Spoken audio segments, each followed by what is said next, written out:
Salut tout le monde! On se retrouve aujourd'hui pour la deuxième partie de la vidéo du week-end du 17 et 18 août. Pour ceux qui ne l'auraient pas vu, la première partie concernait les championnats de France des 3 ans sport auxquels London a participé le vendredi 16 à Fontainebleau. On poursuit donc maintenant avec la journée du samedi 17 et du dimanche 18 qui se déroulait cette fois-ci à domicile dans nos écuries. Comme chaque année avait lieu sur ce week-end le concours annuel de rallye PTV. Cette année, j'avais décidé d'y participer avec Akamas et pour la toute première fois également avec London. Avec Akamas, j'allais participer au rallye du samedi. Et cette année, pour le rallye, on avait plusieurs options. Il y avait 3 boucles au choix, une à 15 km, une à 20 km ou une à 25 km. Et on pouvait également choisir l'un des 2 rythmes imposés, donc soit 7 km/h ou 12 km/h. Sur ce rallye, j'allais partir en binôme avec Floriane qui allait monter sur mon petit Exter et on avait choisi de partir donc sur la plus grande boucle de 25 km avec le rythme le plus élevé de 12 km/h. On était d'ailleurs les seuls à faire le combo des 2 plus grosses difficultés, donc on allait partir avec des points d'avance sur le PTV du lendemain, puisque le classement final se faisait au cumul des 2 jours. Avant de partir sur le rallye, on a bien calculé nos temps pour essayer de rentrer dans les temps à la fin. Cette année, on allait avoir également 5 défis à réaliser au cours du rallye, plus un mot mystère à découvrir en cherchant des lettres cachées sur le chemin du rallye. Le premier défi du rallye, c'était de prendre soin d'un œuf qu'on allait nous confier au départ pour l'emmener intact jusqu'au ravitaillement à mi-parcours. Ce premier défi, on l'a réussi assez facilement puisque Floriane avait pris un sac banane, donc on a pu mettre l'œuf dedans pour ne pas le casser. Ensuite, le défi numéro 2, c'était un casse-tête chinois à démêler. On a aussi très bien réussi ce défi. En numéro 3, il fallait trouver un objet rose et le ramener à l'arrivée. Nous, on a ramassé une petite fleur rose. Ensuite, en défi numéro 4, il fallait se prendre en photo avec un petit singe qui avait été caché dans le bois. Et enfin, en numéro 5, c'était une charade qui nous aidait à trouver le mot mystère. Alors, on a bien galéré à trouver le mot puisque même si on avait récolté toutes les lettres et qu'on arrivait à répondre à la charade, on ne comprenait pas du tout le sens du mot. Effectivement, on ne savait pas ce qu'était un trinque-balle. C'est cet outil, donc c'est en fait un outil qui sert pour le débardage. On aura donc appris un truc lors de ce rallye. Mis à part les défis et énigmes,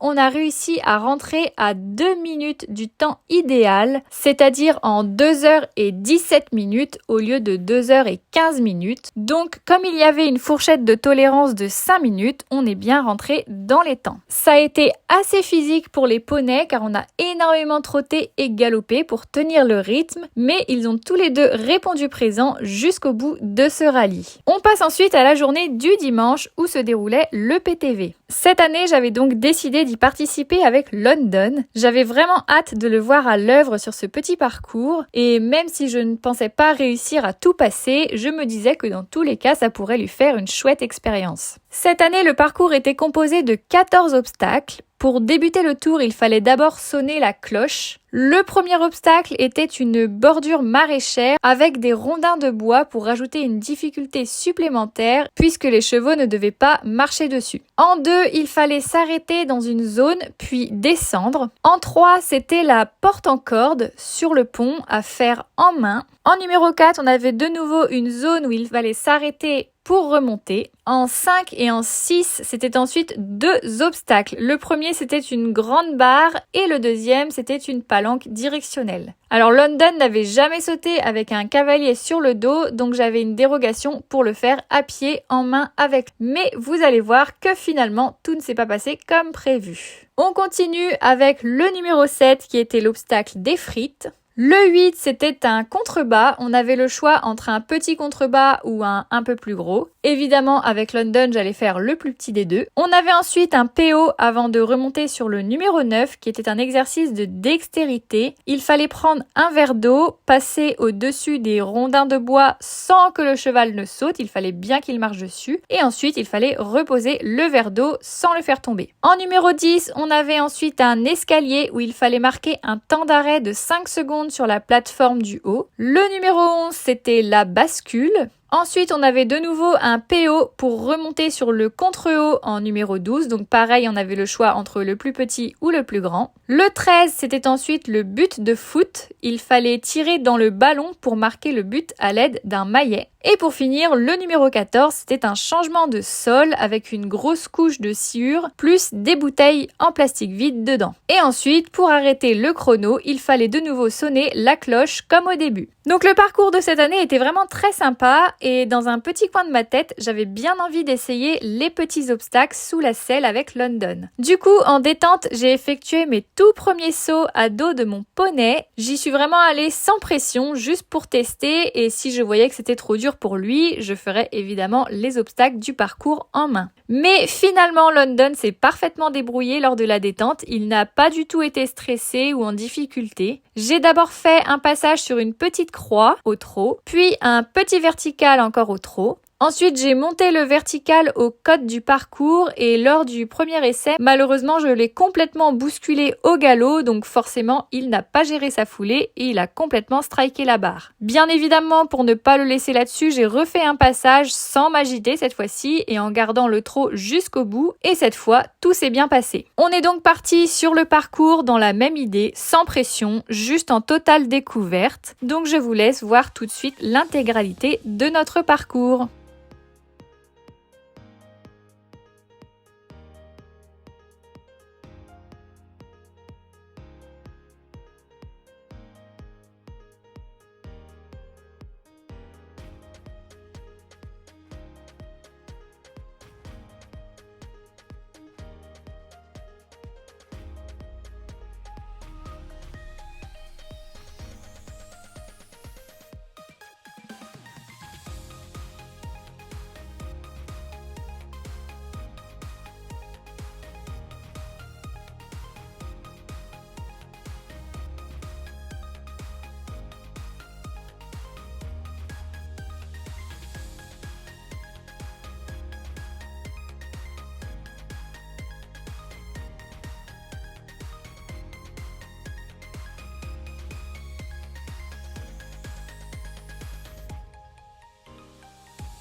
Et voilà, nous terminons donc ce parcours en réussissant tous les dispositifs. Alors certes, on a pris notre temps sur chaque obstacle, mais je suis vraiment trop fière de mon poulain qui ne s'est pas du tout paniqué devant toutes les nouveautés. Il prend vraiment bien le temps de réfléchir et il me fait confiance pour tout franchir dans le calme. Vraiment, je n'en reviens pas qu'il ait réussi à tout passer, alors même que beaucoup de chevaux d'âge ont refusé de franchir certains dispositifs. Cerise sur le gâteau, au classement final de ces 2 jours de compétition, nous terminons à la 2e place sur 25. Je suis vraiment trop contente de mes poneys qui ont été encore une fois incroyables durant tout le week-end. Du coup, suite à ce mois d'août assez chargé pour London, il va avoir droit à 2 mois de repos complet et nous commencerons le travail un peu plus sérieux. Alors quand je dis un peu plus sérieux, je mets ça entre gros guillemets. À partir du mois de novembre, on commencera donc tranquillement à préparer la saison de concours des 4 ans puisque j'ai comme objectif d'essayer de le sortir en dressage et en hunter l'année prochaine, voire pourquoi pas en CCE. Donc voilà, c'en est tout pour cette vidéo. J'espère qu'elle vous aura plu. Comme d'habitude, n'hésitez pas à liker et commenter cette vidéo et à vous abonner à la chaîne. Sur ce, je vous fais à tous de gros bisous et je vous dis à bientôt dans une prochaine vidéo.